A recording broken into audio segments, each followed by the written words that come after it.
turabashuje mu izina rya Yesu tunejejwe cyane no kubana namwe kuri uyu umunsi twitiriye umunsi w'urubyiruko muri Diyoseze ya Kigali mu itorero Anglikani ry'u Rwanda. Twe turi kumwe namwe ni ishami ry'abana n'urubyiruko, njyewe nitwa Vera Dusengemungu, reka n'abandi turi kumwe muri aya materaniro batwibwira.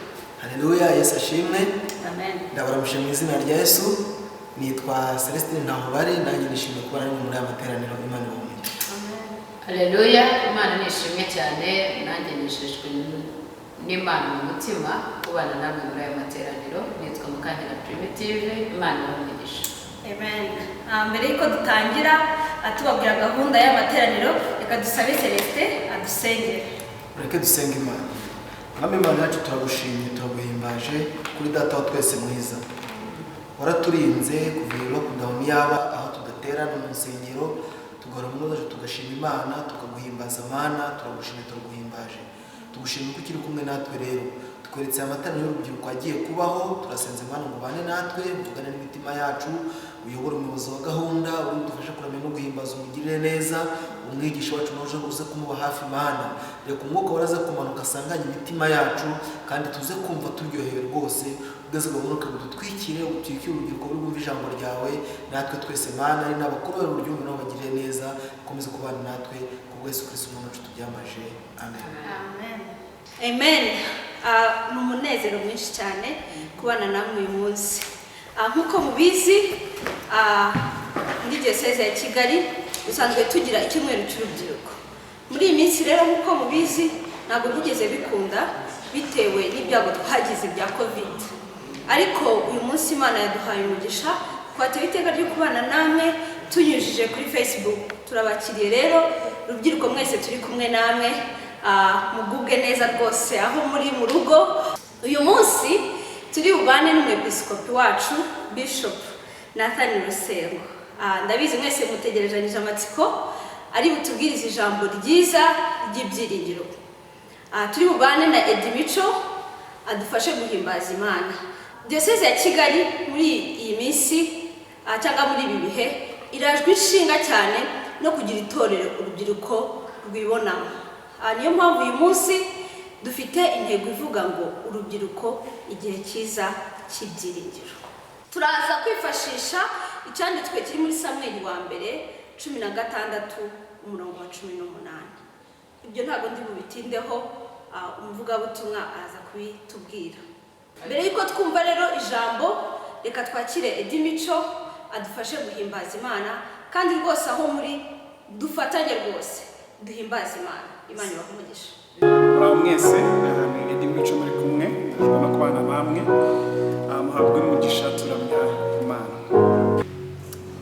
Habaritswe bw'Umwami, habaritswe bw'Yesu, ari ku izina ryawe Data rishirwe hejuru, kubw'imbabazi zawe n'urukundo rwawe rwinshi udukunda.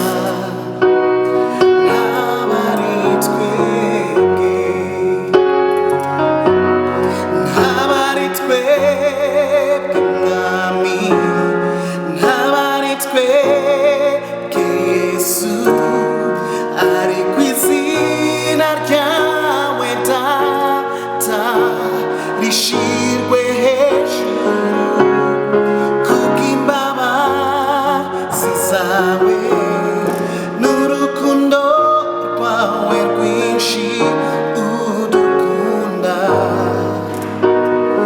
Habaritswe ku misozi yose wanshoboje kuzamuka, n'amataba wanyujijemo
urakwiriye gushimwa mwami w'igitangaza izina ryawe rishimwe hejuru urakwiriye gushimwa mwami w'igitangaza izina ryawe ryamamare hose sinzi uko ubigenza sinzi n'uko ubikora icyo nzi ni kimwe n'ukunyitaho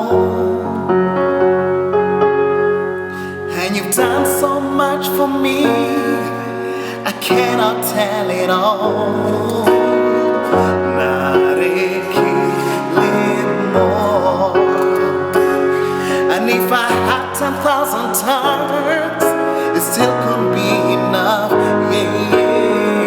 nareke more you've done so much for me I cannot tell it all oh my nareke more and if I had 10,000 tongues it still won't be enough oh nareke more shukuna kwa marele when you heal completely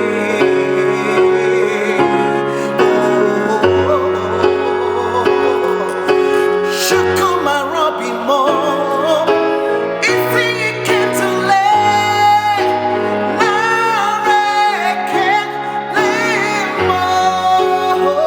what shall I render to Jehovah?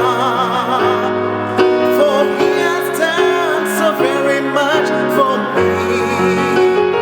What shall I render to Jehovah?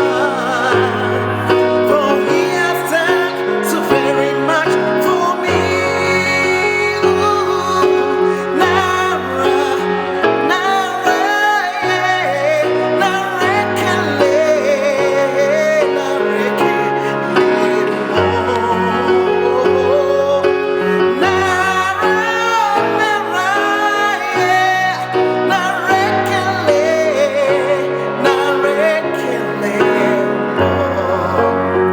What shall I render to Jehovah?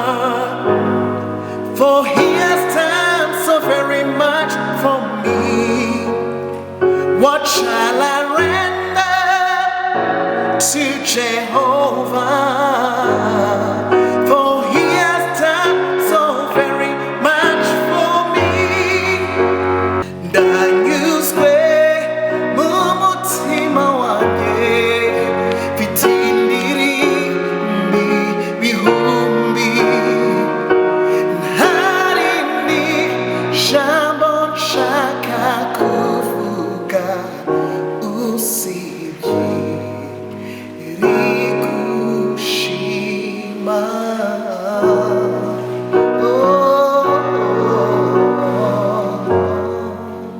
arakoze cyane Eddie Mico nizere ko mwese mwagize ibihe byiza dufatanya kuramya no guhimbaza Imana uyu mwanya ukurikiyeho rero tugiye kumva ijambo ry'Imana mureke dusenge Mana turagushima ko washyizeho ijambo ryawe kugira ngo ribe itabaza ry'ibirenge byacu turagushima mwami kubw'ijambo washyize ku mutima wa Bishop turagusabye kugira ngo buri wese ahari mu rugo mu kazi mu bice hirya no hino bitandukanye by'iki gihugu mwami kugira ngo utegure imitima yacu ibe nk'ubutaka bwiza bwiteguye kwakira imbuto kandi mere yere n'izindi mbuto nyinshi mu izina rya Yesu Kristo umwami wacu amen. Diyoseze yacu ya Kigali y'Abangirikani turifuza ko urubyiruko rwose rwakwiyumva mu itorero ryarwo ko baba abantu bafata rwose ya mbere mu kugira ngo bakorere Imana.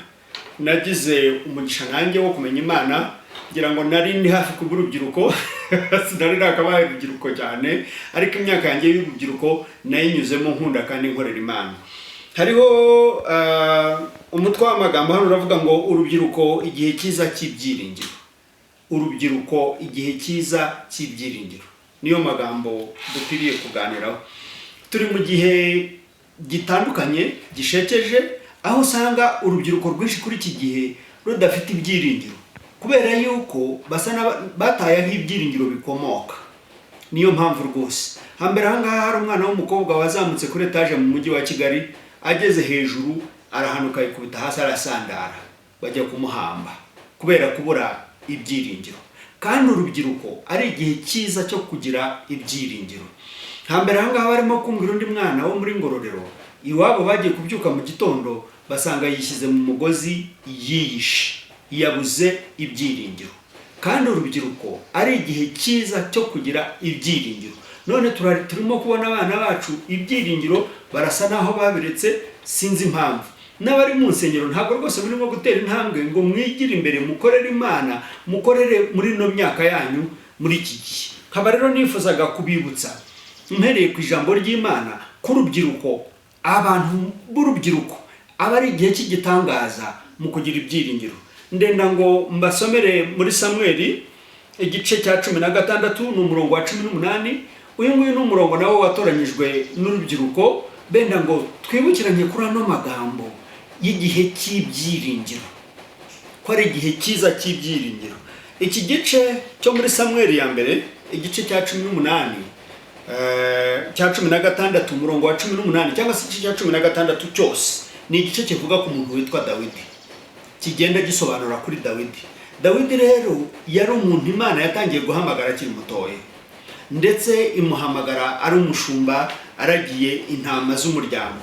Akaba yari umuhererezi mu bana ba Yese, umuntu witwa Yese. Yese bavuga ko yari afite abahungu 7, ntabwo batubwira abakobwa bari barimo hagati se niba hari abari barimo cyangwa batarimo, ariko bavuga ko yari afite abahungu 7. Noneho Dawidi akaba yari we bucura muri abo ngabo. Ariko bavuga ko abo bahungu ba Yese ngo bari abahungu beza cyane, batagira uko basa rwose, batagira ikigereranyo. Uburyo Imana yohereje umuhanuzi Samweli ngo ajye kwimika umwe uzaba umwami w'Isirayeli, ngo abonye uwa mbere aravuga ati uyu nguyu ni Imana ishaka. Imana iti oya, ntabwo rero shaka. Ngo abonye wa kabiri ati Imana yanjye ati nguyu ni Imana ishaka. Imana iti oya, kugeza igihe bamuzaniye umuhererezi ari we Dawidi. Nendaga rero kugira ngo wumve ukuntu bagenzi ba Dawidi bamusobanuraga, ukuntu bamuvugaga, ukuntu bavugaga ibyiringiro bye, ukuntu bavugaga ukuntu yari ateye. Umurongo wa 18 ngo umuhungu umwe aramusubiza ati, uyu muhungu yari arimo gusubiza umwami Sawuli, yari arimo gusubiza Sawuli, ngo aramusubiza ati, nabonye umuhungu wa Yesayi w'i Betelehemu, ni umucuranzi w'umuhanga, ni umugabo w'imbaraga, ni intwari kandi ni umurwanyi, aritonda mu byo avuga, ni umuntu w'igikundiro kandi Uwiteka ari kumwe nawe. Numva icyo ari ikintu cyiza. Ubu ngubu iyo tugiye gutanga akazi tubwira umuntu ngo zana CV yawe akenshi ni umwirondoro.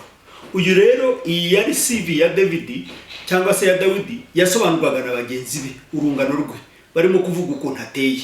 Barabanza baravuga ngo ni umuhungu w'umuhanga, ngo nabonye umuhungu w'umuhanga.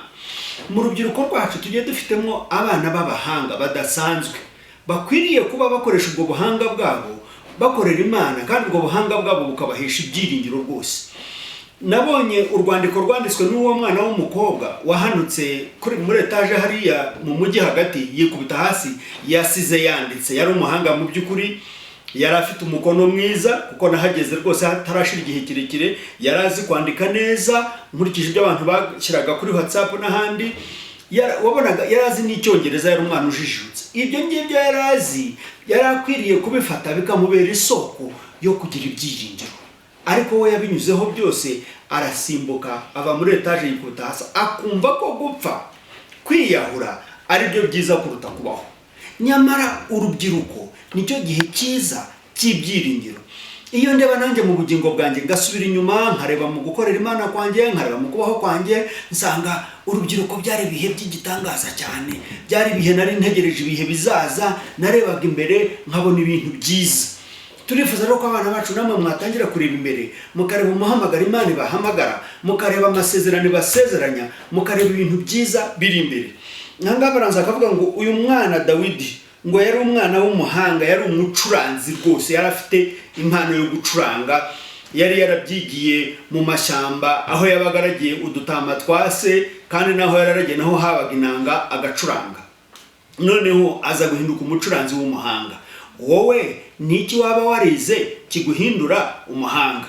Kandi ahangaha iyo tureba dusanga Dawidi nta yandi mashuri yari yarize, ntago bamuretse ngo ajye kwiga kuba umuhanuzi nkuko icyo gihe hari amashuri y'abahanuzi, ariko kuko yari umuhererezi yagumye mu butama bwa se, aguma aburagiye, bituma atajya kwiga amashuri ya buri gihe. Ariko icyo yize gucuranga, kandi acuranga neza cyane. Wowe aho uri wize iki? Ushobora kuba utarize amashuri ya buri gihe, cyangwa se waruze amashuri ya buri gihe. Muri ayo mashuri niki amashuri yawe yamarira abandi? Niki yamarira abaturanyi? Niki yamarira umuryango wanyu? Turaza kureba ukuntu Dawidi yagiye akoresha iyi mpano Imana yari yaramuhaye kugira ngo agende agirira abandi bantu akamaro. Bakongera bagasobanura ngo uyu muhungu ngo ni umugabo w'imbaraga.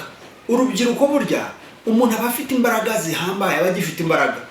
Njya nibuka ukuntu twirukankaga dusigananwa na moto tukiri abasore, mukwirukanka mugasiganwa na moto. Ubu ngubu nsigaye njya no gutambuka ahantu, hari ahantu hari aho umuntu ajya ku biro byacu, njya kuhatambuka impungenge zikanyica, nkabanza nkareba hirya nkareba hino, kuko ngeze mu myaka y'impungenge. Ariko kera imbaraga nabaga mfite ibyo sinabibonaga kuko numvaga nasiga moto. Urubyiruko rero rufite umugisha wo kugira imbaraga. Ese imbaraga zawe uzikoresha iki? Hari urubyiruko mu Rwanda bakoresheje imbaraga zabo mu bihe bya jenoside, bica abandi bantu, none ubu ngubu ingaruka zirabagoye. Wowe imbaraga zawe uzikoresha iki? Ni imbaraga ziguhesha ibyiringiro, cyangwa ni imbaraga zigutwara mu gihe kizatuma wicuza? Kuko abenshi bakoresha izo mbaraga bakisuka mu biyobyabwenge, abandi bakisuka mu busambanyi, mbese za mbaraga bakazitwara muri kote negative mu mwanya wo kugira ngo zibagirire akamaro. Baravuga rero ngo Dawidi yari umusore w'imbaraga kandi w'intwari, ngo yaritondaga. Ibyo yabivugaga yitonze, yarabanzaga agatoranya ibyo akwiriye kuvuga n'ibyo adakwiriye kuvuga. Mu Kinyarwanda umuntu nk'uwo nguwo bavuga ko ari umwitonzi, ariko hari abandi batarabitonze, akavuga uko abonye, akavuga icyo ashaka, akavugira aho abonye, ntamenye abavugana nabo ni bande. Noneho bakongera bakavuga kandi ngo yari afite igikundiro, kandi Uwiteka yari ari kumwe nawe. Noneho ahangaha icyo bashakaga ngo bashakishaga umuntu uzi gucuranga, kubera ko ngo umwami Sawuli yageraga igihe akarwara uburwayi bumeze nk'uburwayi bwo mu mutwe, ngo abadayimoni baramuteraga akamera nk'usazi. Noneho bakagenda niko gushakisha umuntu uzi gucuranga neza, babona Dawidi ngo yari umusore w'igikundiro, umusore uzi gucuranga kandi uriho umwuka w'Imana, ngo yacuranga ati yananga yigiye mu dutama twase, atarabonye umwanya wo kujya kwiga nk'abandi ngo agende ajye mu ishuri hehe, ajye muri kaminuza hehe, ariko icyo yize yari yarakize neza kandi kimugirira akamaro, kandi nawe aragikoresha kigirira abandi akamaro. Ngo yaracurangaga wa muzimu ukagenda, ucuranga kwe gusa. Yaracurangaga ibyago bikavaho, yaracurangaga abafite agahinda kagashira, yaracurangaga nk'ubu ngubu iyo muri iki gihe mu Cyongereza twakabaye tuvuga ngo King Saul was depressed, yararwaye depression.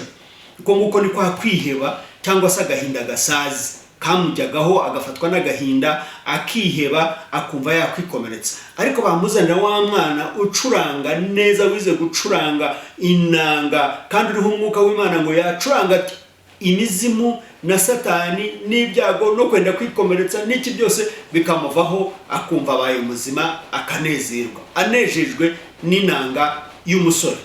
None rero wa musore we, wowe ibyo nyibyo wize, sinzi icyo wize, abandi bize management, abandi bize education, abandi bize mechanics, abandi bagiye biga ibintu bitandukanye. Wowe icyo wize kimarira iki abandi bantu muri kumwe? Kimarira iki abo muturanye? Kimarira iki inshuti? Kimarira iki abavandimwe? Kimarira iki cyaro cyawe? Kimarira iki itorero ryawe? Njya mbona abandi namwe murimo gucuranga, ariko hari undi rubyiruko narwo rukunda kuririmba, hari abandi bagira imbaraga bajya badufasha mu guterura ibintu, hari abandi bakunda nabo gufilm za kamera n'ibindi nk'ibyo ngibyo. Wowe icyo wize kimarira iki bagenzi bawe. Turagusengera cyane rero kugira ngo nawe wemere rwose Imana igukoresha muri ibi bihe turimo. Wemerere Imana igukoresha. Kandi twasanze akenshi ishize amaso inyuma muri Bibiliya, uzasanga Imana yaragiye ihamagara abantu bakiri bato, ihamagara abantu bakiri abasore bagifite imbaraga. Nusubira inyuma ukareba ukabona Imana yahamagaye Yakobo akiri umusore, Imana ihamagara Dawidi akiri umusore, na Samuel twavugaga wari umuhanuzi Imana yamuhamagaye akiri mutoya, na Saulo twavugaga wari wabaye umwami nawe Imana yamuhamagaye akiri mutoya.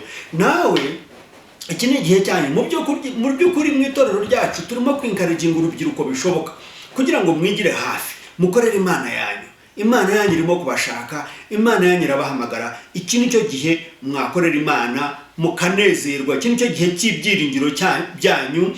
Nimugire imbere mukorere Imana. Ya minsi mibi umubwiriza avuga itaraza, ngo aho uzagera imbere ukavuga ngo ayiwe data we yiba narabimenye. Imana yacu rero ibafashe, ibakomeze, ibagirire neza, kandi ino myaka murimo y'urubyiruko ibabere imyaka myiza, mwe kuzagera imbere ngo mwicuze ko mutabayeho neza mukiri urubyiruko. Imana ibahe umugisha. Reka dusenge. Turagushimye cyane mwa Imana yacu, turagushimira urubyiruko, ubibutse umuhamagaro wabo, ubibutse ibyiringiro bizima wabahaye kugira ngo Nyagasani bakwegere bagukorere nabo. Impano wabahaye zibagirire akamaro, zigirire akamaro ababyeyi babo, zigirire akamaro abaturanyi, kandi zigirire akamaro itorero ryabo ndetse n'igihugu cyabo. Kubwa Kristo umwami wacu. Amen. Amen. Turabashimiye cyane Bishop, dufite umugisha kubagira nk'umubyeyi. Turabashimiye rubyiruko mwabanye natwe. Reka tubasabe kugira ngo nk'uko nyakubahwa Bishop amaze kubivuga, dusubizwemo imbaraga, tugire ibyiringiro, dukorere Imana tutiganda, kandi dukomeze gusenga kugira ngo cyane cyane muri ibi bihe bigoye Imana itwigishe, itwereke icyo dukwiriye gukora. Imana ibane namwe. Ari n'amateraniro ya mbere tugize, ariko hari n'ayandi azakurikira, tuzakomeza tubamenyeshe. Imana ibahe umugisha.